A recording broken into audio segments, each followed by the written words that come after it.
ખેડાના મહેમદાવાદમાં ધારાસભ્ય અમિત ચાવડાના અધ્યક્ષ સ્થાને કોંગ્રેસનો જનમંચ કાર્યક્રમ યોજાયો, જેમાં તાલુકાના વિવિધ પ્રશ્નો અને સમસ્યા મુદ્દે સ્થાનિકોએ રજૂઆત કરી. મહિલાએ મહેમદાવાદમાં દારૂના વેચાણને લઈને રજૂઆત કરી.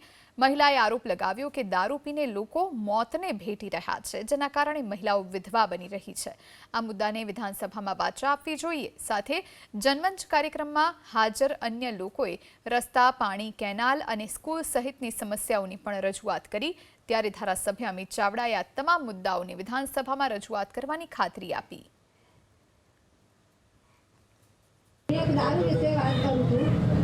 एक महीनाની અંદર એક બે બહેનો દારૂથી વિધવા બને છે. તો દારૂની બંધી છે અને દારૂની બંધી કરવાની છે.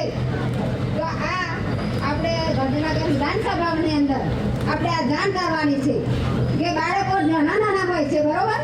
તો નાના નાના બાળકો મેળીને આપણે વિધવા બહેનો શું કામ કરે? તો આપણે દારૂની બંધી કરવાની છે. આજે મહેમદાવાદ શહેર અને તાલુકાના પ્રજાજનોના પ્રશ્નો સાંભળવા માટે આ જનમંચ કાર્યક્રમ લઈને આવ્યા છે. જે લોકોએ દુઃખ સાથે, તકલીફ સાથે, આક્રોશ સાથે પ્રશ્નો રજૂ કર્યા છે કે આ મહેમદાવાદમાં અનેક કંપનીઓ આવેલી છે જે સ્થાનિક યુવાનોને રોજગાર આપતી નથી. પરપ્રાંતના મજૂરો લાવી, કામદારો લાવીને સ્થાનિકોને રોજગારથી વંચિત રાખવામાં આવે છે અને કામદારોનું શોષણ પણ કરવામાં આવે છે. અનેક પ્રશ્નો અહીંયા રજૂ થયા છે. એનાથી સ્પષ્ટ દેખાય છે કે ઔડા વિસ્તારમાં આવતો આ વિસ્તાર કે જેમાં વર્ષોથી ટીપી ફાઇનલ કરવા માટે રજૂઆત થઈ છે, પણ એનું પણ કોઈ નિવારણ નથી આવતું.